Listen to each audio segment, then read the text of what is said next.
Hi, I'm Graham. Today I'm going to show you how to make a quick, simple tomato ketchup.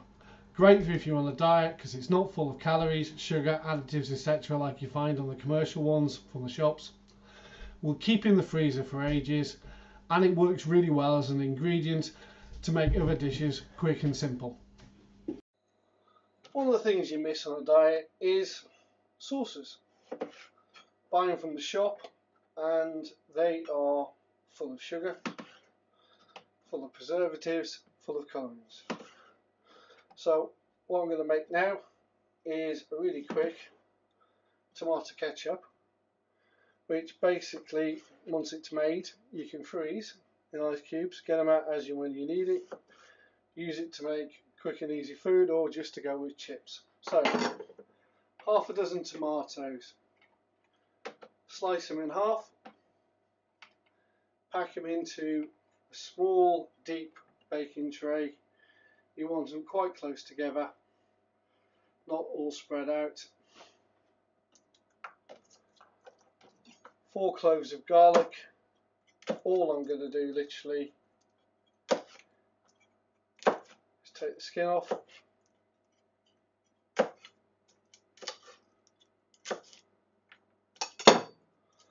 This is probably the longest bit of the entire process, getting the skin off the garlic.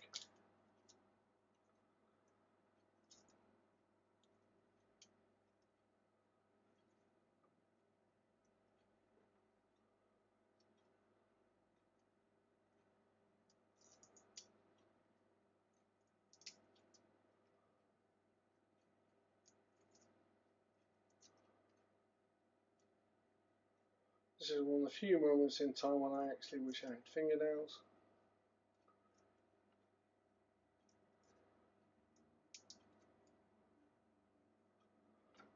One, two, three.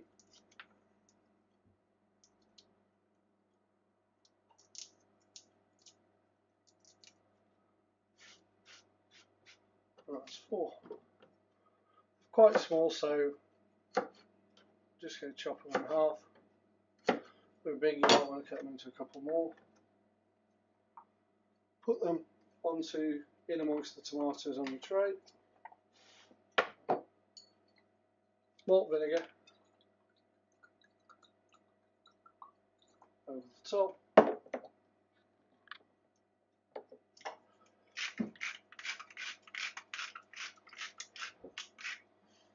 Good bit of salt, bit of black pepper, however much you like.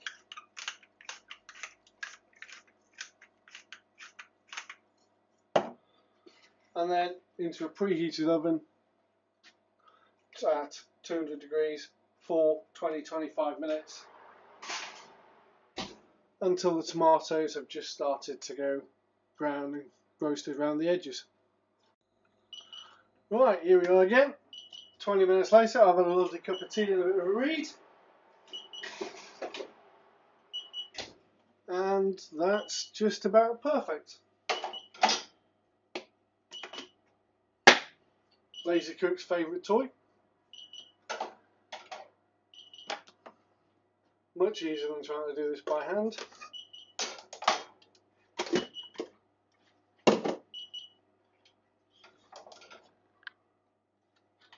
So, literally, everything into the blender.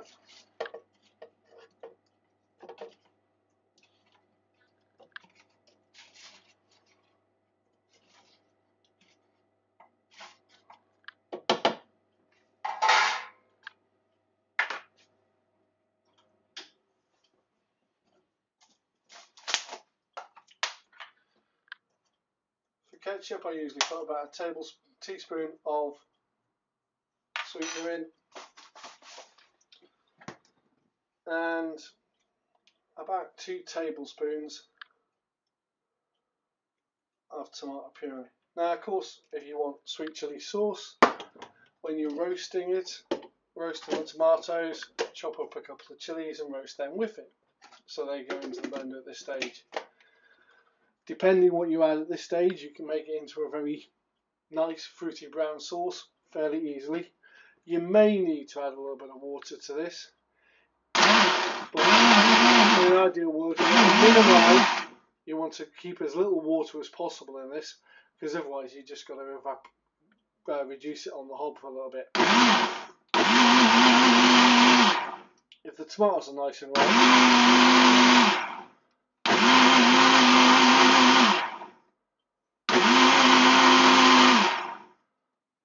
quick, simple, done. So that's ketchup. All that remains, let it cool for a little bit. I put it into this ice cube tray.